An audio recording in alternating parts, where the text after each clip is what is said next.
Good evening and welcome to Chicago Tonight. I'm Paris Schutz. Brandis Friedman has the evening off. Here's what we're looking at tonight. It didn't feel like the school community, it felt like the campaign. A WTTW News exclusive, another political campaign faces questions of mixing politics and Chicago public schools. The city reaches a proposed new deal with utility giant ComEd. What's in it for residents? A new report finds Chicago area oil refineries rank among the worst polluters in the country. I don't want them ever to forget me, because I'll never forget Chicago and the fans here. Remembering Blackhawk and all-time hockey great Bobby Hull. We're here to put the game away. You don't have to worry about the pieces. And a tropically tinged cafe gets Puerto Rican culture and hospitality into the game. Now some of today's top stories.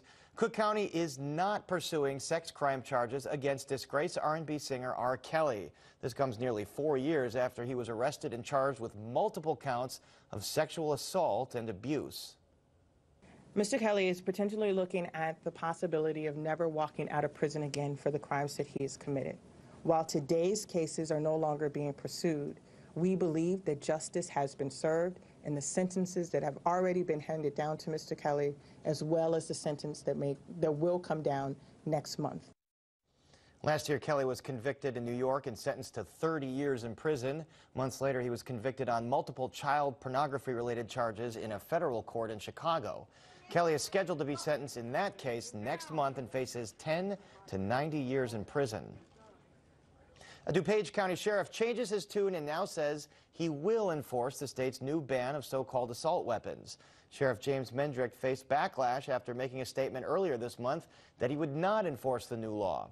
However, a joint statement alongside other county leaders details that after a discussion, he is, quote, committed to enforcing all state and local laws. According to that statement, one reason Mendrick reversed his opinion was due to the clarification that enforcing the law doesn't require deputies to go door to door to remove weapons from licensed owners. A number of other sheriffs in the state say they will not enforce the law. It's another instance of mixing political campaigning with Chicago public schools. A candidate for Chicago alderperson is under fire for having campaign supporters march with an official contingent from a Chicago public school at a parade this weekend. The principal of that school says they did not approve and are in touch with CPS about, quote, next steps. Revelers and onlookers braved the snow on Saturday to celebrate the Lunar New Year parade on Argyle in the Uptown neighborhood. Amid the colorful floats, a contingent marches with Pierce Elementary School, located nearby in Edgewater. Look closer, and many of the Pierce marchers, kids and adults alike, are waving signs and wearing pins for 48th Ward aldermanic candidate Joe Dunn. Dunn is running to replace the retiring Harry Osterman. Pierce parent Trevor Wills said he was upset with what he saw. And I just felt disgusted. It was gross. It was tasteless. It was the Pierce sign surrounded by a bunch of Joe Dunn signs, and the community it didn't feel like the school community, it felt like the campaign. Pierce's principal sent a notice to parents this morning saying, quote, it has been brought to my attention that during the parade, supporters of an aldermanic candidate walked alongside of the Pierce group carrying signs with this candidate's name, creating an appearance that Pierce School supports this candidate. Please know that Pierce School does not endorse any candidate for public office, and I am in touch with district officials to determine next steps. Dunn himself emailed an apology to concerned parents, writing, quote, it was not my intent for my campaign to co-opt Pierce's participation in the Lunar New Year parade. I have a lot of enthusiastic supporters, and unfortunately, in the moment, enthusiasm overtook better judgment. I will make sure we do better moving forward. This comes after fallout from the Lightfoot for Mayor campaign's emails to CPS teachers asking for student campaign volunteers. City, CPS, and ethics watchdogs are investigating that incident, which appears to violate CPS ethics codes around political activity. It's unclear whether any ethics code was violated in this case. There has to be policies already in place about a political and school affiliations, and especially with what's happened in the city already, I think so many more conversations need to be had about this. Mr. Wills, who you just heard there, tells us he's not affiliated with any campaign in the 48th Ward. Dunn is currently Vice President of Development at an affordable housing nonprofit and one of 10 candidates on the ballot in the 48th Ward. He's also been a longtime member of Pierce's Elementary School Council and was president of Friends of Pierce, which is an adjacent nonprofit aimed at raising resources for the school. In a statement, CPS said, quote, Chicago Public Schools does not coordinate campaign efforts with any political candidate per our CPS ethics website and guidelines on political activity. And up next in the program, how a proposed deal between the city and ComEd could affect you. That's right after this. Chicago Tonight is made possible in part by Alexandra and John Nichols, the Jim and Kay Mabey family, the Polk Brothers Foundation, and the support of these donors.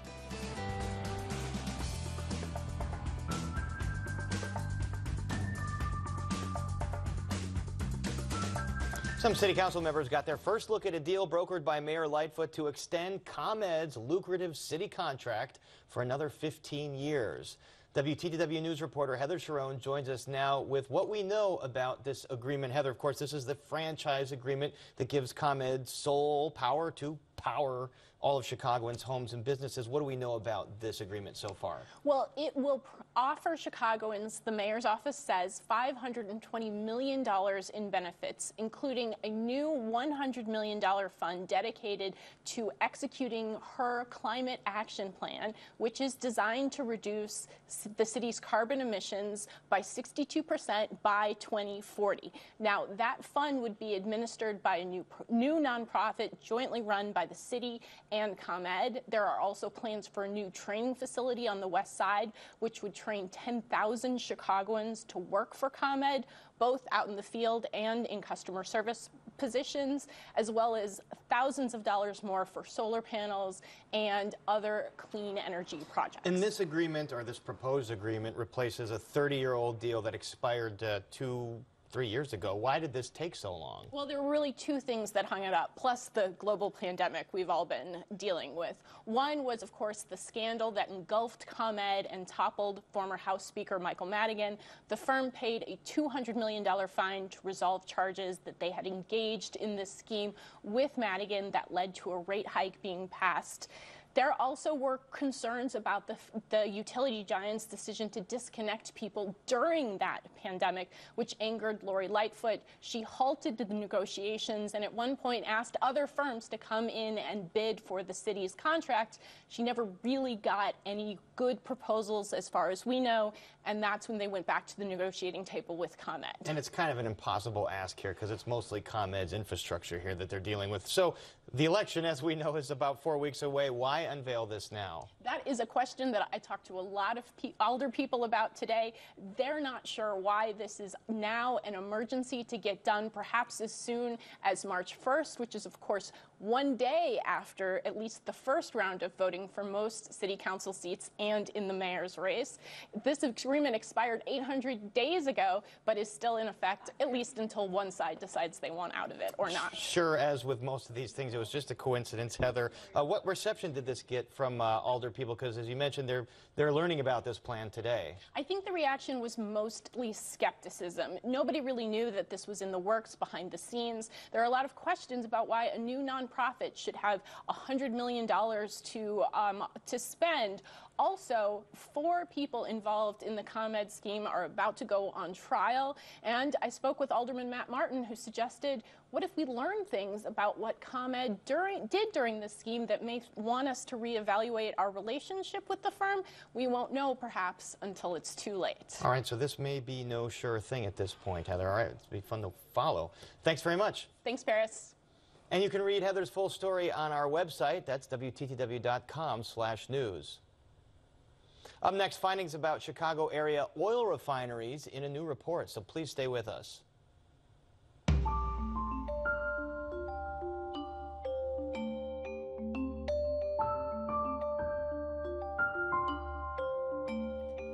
Three of the nation's worst water polluting refineries are here in the Chicago area. They are BP's Whiting Refinery in Indiana, ExxonMobil's Joliet Refinery, and Citgo's refinery in Lamont. That's the finding of a new report that analyzes toxic discharge data from the Environmental Protection Agency.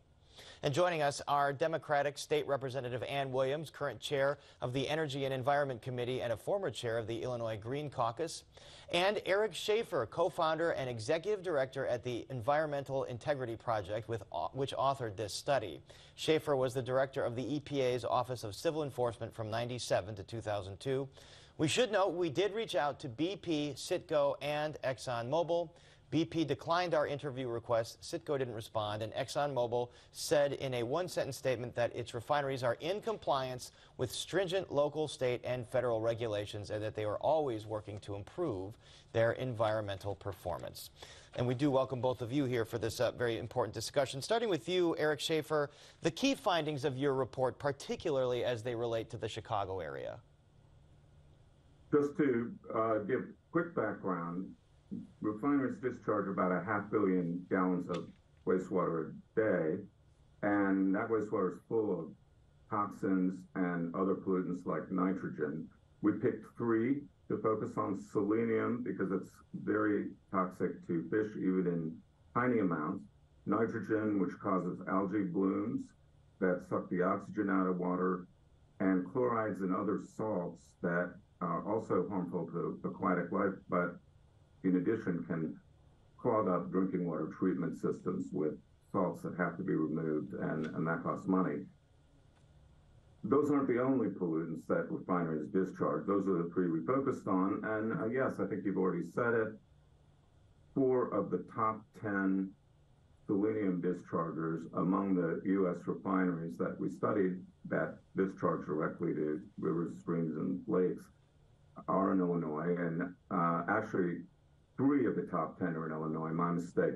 One of them is right across the border. The worst one locally is the BP Whiting Refinery, which is just over the border in Indiana. And that Whiting Refinery, by the way, that discharge can get into the drinking water of Chicago. And so selenium specifically, how toxic is that to humans as well? It's less of an issue for humans. It is toxic at higher amounts.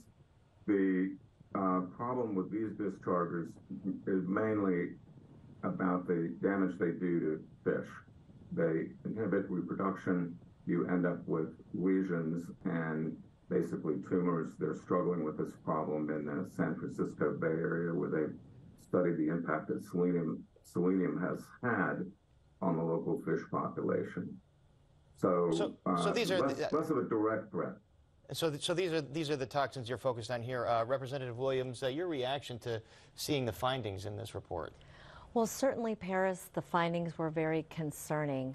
We have an expectation that the government is monitoring the levels of discharge and the pollutants that are coming from these refineries, and so the results of the report were of great concern to me. And Ms. Schaefer, there is a federal Clean Water Act. There are state environmental regulations.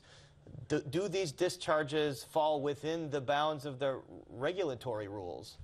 They absolutely do. And I just want to be clear, my beef is really with the U.S. Environmental Protection Agency.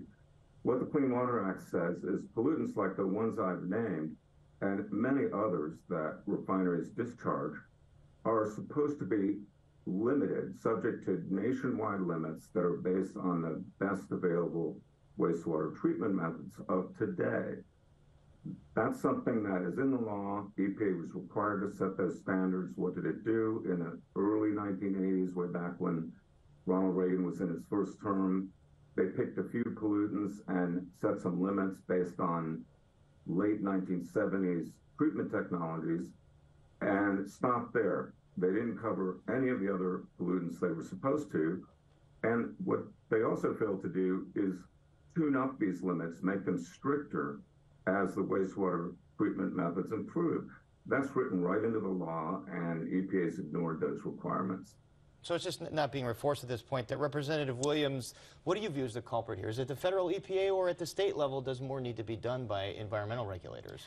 Well, I think one of the takeaways from the report is just what the gentleman said, and that's the fact that the Clean Water Act is designed really to be an evolving document an evolving scheme for regulating these refineries.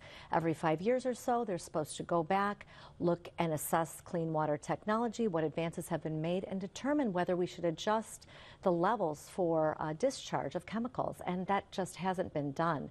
So I think we need to take a look at what's happening at the EPA and make sure that we're aggressively pursuing these standards and incorporating clean water technology where we can. And I do want to read a partial statement from the Illinois EPA, so the state level part of the agency here, says that the discharge data did not show any evidence of any permit violations that warrant enforcement action. What do you make of a response like that? Well, I talked to the director of the EPA, and they have been a great partner in terms of keeping our air and water clean here in Illinois. And we are actually going a step beyond, and we are one of just a few states that are starting to look at PFAS, which are known as forever chemicals, and start to establish water quality standards for PFAS. But again, at the state level, water doesn't stop flowing at the state's borders. I really think we need to look at the federal level for changing these standards, and also to reach out to other Great Lakes states to see if we can urge the feds to do this on a regional approach. PFAS, another huge environmental problem, and a hat tip to Michael Hawthorne of the Tribune that's been reporting on all of these issues for so long. Mr. Schaefer, your report is based on a review of federal data. It's not news to them. Has there been any federal government response to this point? No, we're hoping to get some. We've been raising this issue with EPA for a while. We wrote a letter to the agency about a year and a half ago saying, you know, you were supposed to set standards for all these industrial categories and keep improving them, but you wrote a few standards in the 1970s and 80s for a lot of these big industrial categories, including refineries, and you never improved them. They only regulate a fraction of the pollutants these guys kick out into the water every year.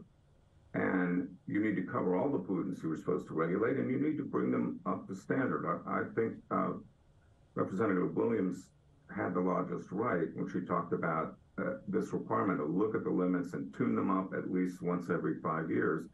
We just need EPA to read the law and apply it as it's written. All right, certainly seems like these rules do need another look and some updating, and our thanks to Eric Schaefer and Representative Ann Williams. Thanks for being here, both of you. And there's more Chicago Tonight just ahead, but first we take a look at how long these frigid temperatures are going to be sticking around.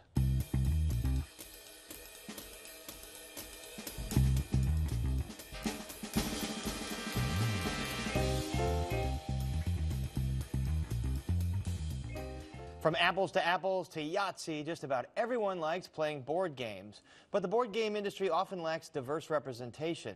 Now a local couple is hoping they can change the game. Board game enthusiasts and entrepreneurs Yesenia and Jose Maldonado are rolling the dice at game lovers of all stripes who want to stay and play at their new game cafe in the West Irving Park neighborhood. Producer Erica Gunderson gets us started. On a lively Friday evening at the Stay and Play Game Cafe, the tabletops are busy with block stacking, card flipping, and battleship sinking. Owners Yesenia and Jose Maldonado say tabletop games, like the hundreds of games they have stocked for patrons to play, are one of the three great loves they hope to share with their new business. First and foremost, we want to represent those three pieces: our Puerto Rican heritage, our love, affinity for Chicago, and our passion for board games and how it brings community together. The Maldonados hosted game nights for years before taking the leap and converting a former bar into a bright, tropically tinged haven for gameplay. Literally a decade ago, we were hosting game night, and it was just a phenomenal event. We left that night, and I went to Yesenia, I'm like, we got to take this to a larger scale, give it to the neighborhood. The cafe serves up classic Puerto Rican finger foods like tostones, maduros, and of course, the Chicago Boricua classic, jibarito. I always say that our people are everywhere. I think our cuisine is so accessible and it's delicious, and so I want to make it accessible and delicious. We get some comments about, like, why don't we have arroz con gandules, mofongo, and stuff like that, and while we love eating that food, and we like cooking it too. I look at the game boxes and said, I do not want to be going through them and finding little gandules here and there, and those are not game pieces. They also offer a rum-focused cocktail menu to add a little spirit to your gameplay. something their mascot, named Hebe, would approve of. Hebe. So he's named after Jibaro.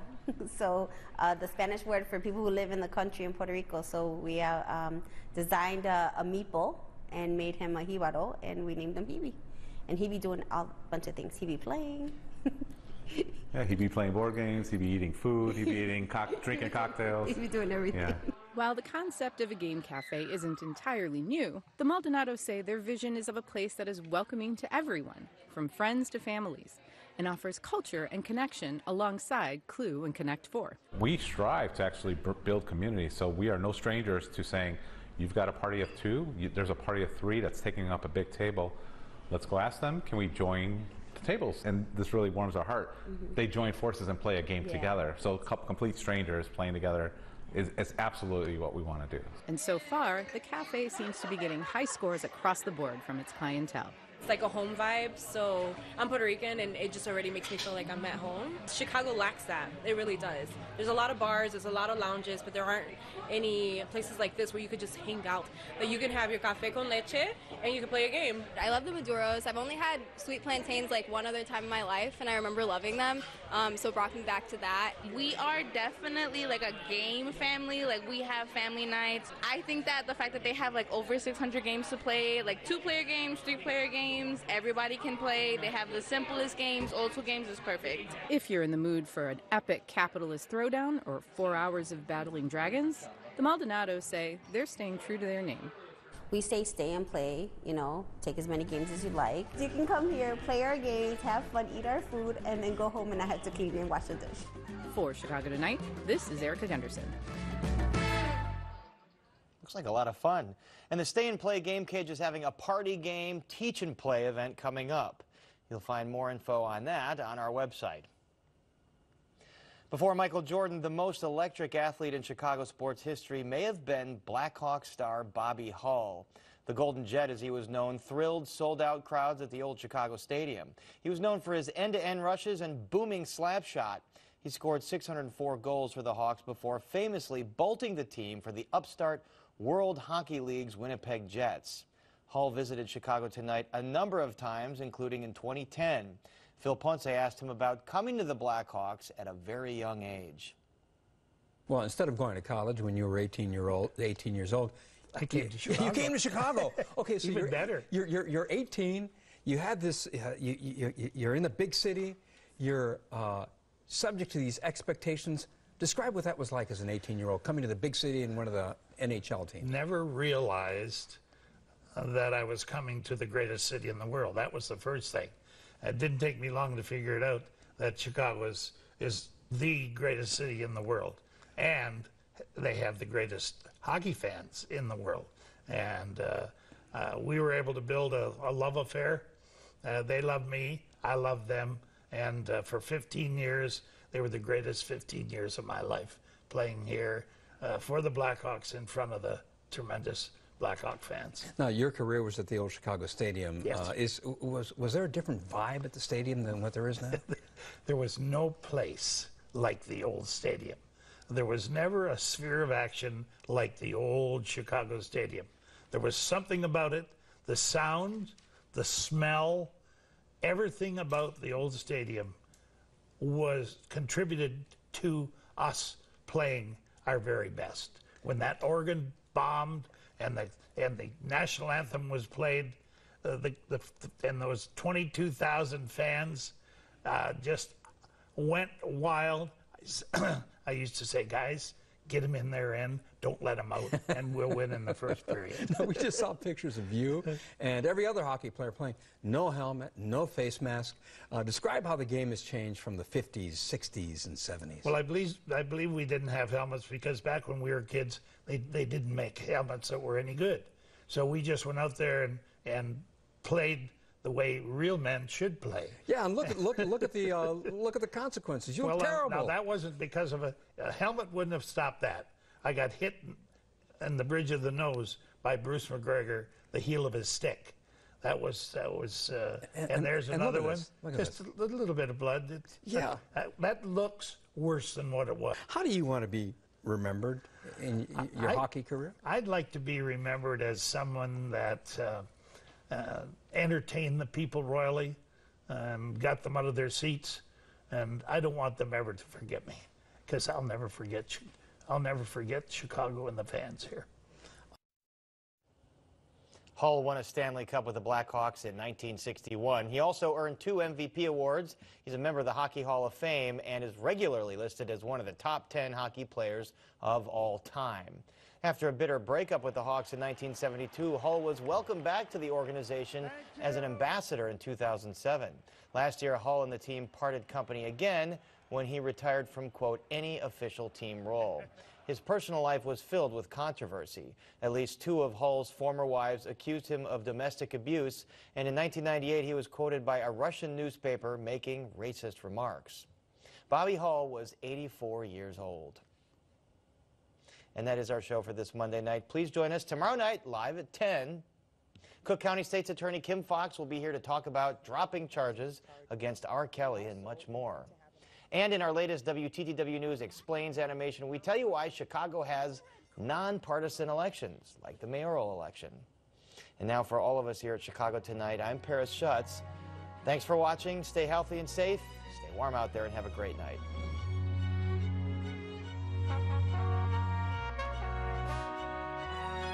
Captioning is made possible by Robert A. Clifford and Clifford Law Offices, a Chicago personal injury and wrongful death firm that is proud to be a multilingual law firm that provides translators for a variety of languages.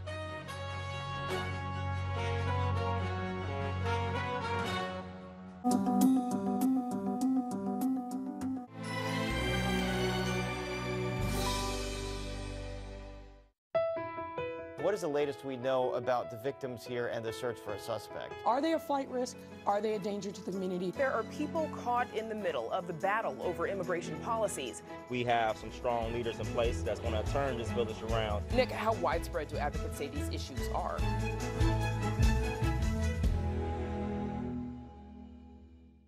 I've been incarcerated 24 years. I'll be happy when I finally walk out the gate.